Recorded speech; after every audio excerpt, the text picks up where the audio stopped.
Welcome to Little Cozy Nook. Chapters 17 and 18. I rose early and descended the ladder, a little uneasy about my kangaroo, and found I was but just in time to save it, for my dogs had so enjoyed their repast on the entrails, which I had given them the night before, that they wished to appropriate the rest. They had succeeded in tearing off the head which was in their reach, and were devouring it in a sort of growling partnership. As we had no storeroom for our provision, I decided to administer a little correction as a warning to these gluttons. I gave them some smart strokes with a cane, and they fled howling to the stable under the roots. Their cries roused my wife, who came down, and though she could not but allow the chastisement to be just and prudent, she was so moved by compassion that she consoled the poor sufferers with some remains of last night's supper. I now carefully stripped the kangaroo of his elegant skin, and washing myself and changing my dress after this unpleasant operation, I joined my family at breakfast. I then announced my plan of visiting the vessel, and ordered Fritz to begin preparations. My wife resigned herself mournfully to the necessity. When we were ready to depart, Ernest and Jack were not to be found. Their mother suspected they had gone to get potatoes. This calmed my apprehension, but I charged her to reprimand them for going without leave. We set out towards Tent House, leaving Flora to protect the household, and taking our guns as usual. We had scarcely left the wood and were approaching Jackal River, when we heard piercing cries, and suddenly Ernest and Jack leaped from a thicket, delighted, as Jack said, in having succeeded in their plan of accompanying us, and, moreover, in making us believe we were beset with savages. They were, however, disappointed. I gave them a severe reproof for their disobedience, and sent them home with a message to their mother that I thought we might be detained all night, and begged she would not be uneasy. They listened to me in great confusion, and were much mortified at their dismissal. But I begged Fritz to give Ernest his silver watch, that they might know how the time passed, and I knew that I could replace it, as there was a case of watches in the ship. This reconciled them a little to their lot, and they left us. We went forward to our boat, embarked, and, aided by the current, soon reached the vessel. My first care was to construct some more convenient transport vessel than our boat. Fritz proposed a raft, similar to those used by savage nations, supported on skins filled with air. These we had not, but we found a number of water hogsheads, which we emptied and closed again, and threw a dozen of them into the sea between the ship and our boat. Some long planks were laid on these, and secured with ropes. We added a raised edge of planks to secure our cargo, and thus had a solid raft, capable of conveying any burden. This work occupied us the whole day, scarcely interrupted by eating a little cold meat from our game bags. Exhausted by fatigue, we were glad to take a good night's rest in the captain's cabin on an elastic mattress, of which our hammocks had made us forget the comfort. Early next morning we began to load our raft. We began by entirely stripping our own cabin and that of the captain. We carried away even the doors and windows. The chests of the carpenter and the gunner followed. There were cases of rich jewelry and caskets of money, which at first tempted us, but were speedily relinquished for objects of real utility. I preferred a case of young plants of European fruits, carefully packed in moss for transportation. I saw with delight among these precious plants apple, pear, plum, orange, apricot, peach, almond, and chestnut trees, and some young shoots of vines. How I longed to plant these familiar trees of home in a foreign soil! We secured some bars of iron and pigs of lead, grindstones, cartwheels ready for mounting, tongs, shovels, plowshares, packets of copper and iron wire, sacks of maize, peas, oats, and vetches, and even a small hand mill. The vessel had been, in fact, laden with everything likely to be useful in a new colony. We found a sawmill in pieces, but marked, so that it could be easily put together. It was difficult to select, but we took as much as was safe on the raft, adding a large fishing net and the ship's compass. Fritz begged to take the harpoons, which he hung by the ropes over the bow of the boat, and I indulged his fancy. We were now loaded as far as prudence would allow us, so, attaching our raft firmly to the boat, we hoisted our sail and made slowly to the shore. Chapter 18. The wind was favorable, but we advanced slowly, the floating mass that we had to tug retarding us. Fritz had been some time regarding a large object in the water.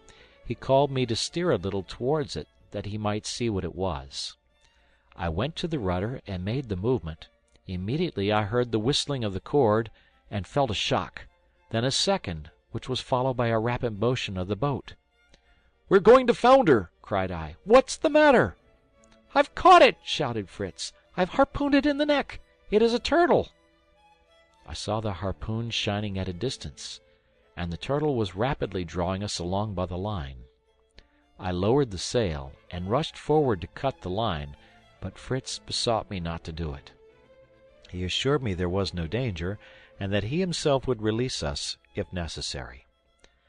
I reluctantly consented, and saw our whole convoy drawn by an animal whose agony increased its strength. As we drew near the shore, I endeavored to steer so that we might not strike and be capsized. I saw after a few minutes that our conductor again wanted to make out to sea. I therefore hoisted the sail, and the wind being in our favor, he found resistance vain, and tugging as before, followed up the current, only taking more to the left towards Falcon's Nest, and landing us in a shallow, rested on the shore. I leaped out of the boat, and with a hatchet soon put our powerful conductor out of his misery. Fritz uttered a shout of joy and fired off his gun, as a signal of our arrival.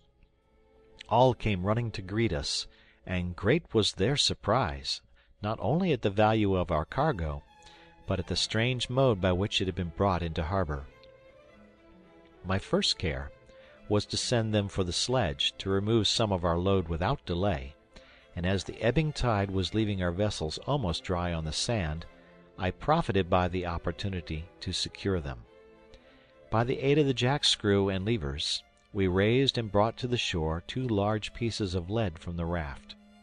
These served for anchors, and, connected to the boat and raft by strong cables, fixed them safely.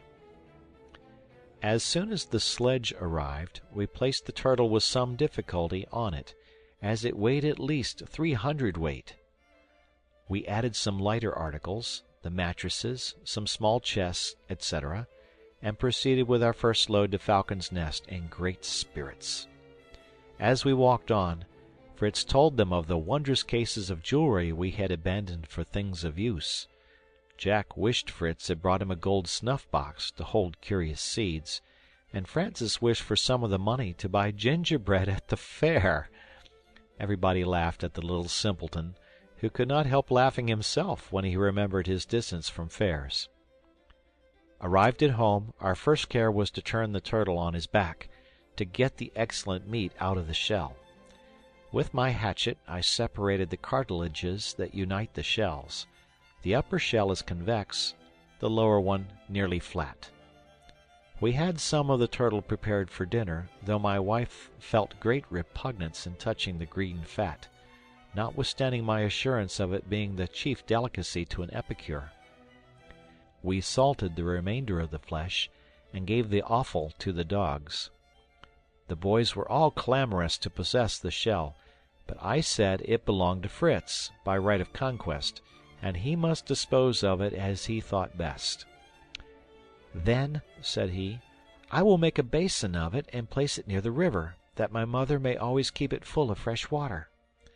"Very good," said I, "and we will fill our basin as soon as we find some clay to make a solid foundation."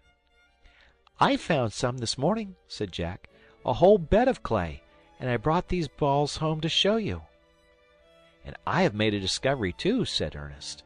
Look at these roots, like radishes. I have not eaten any, but the sow enjoys them very much."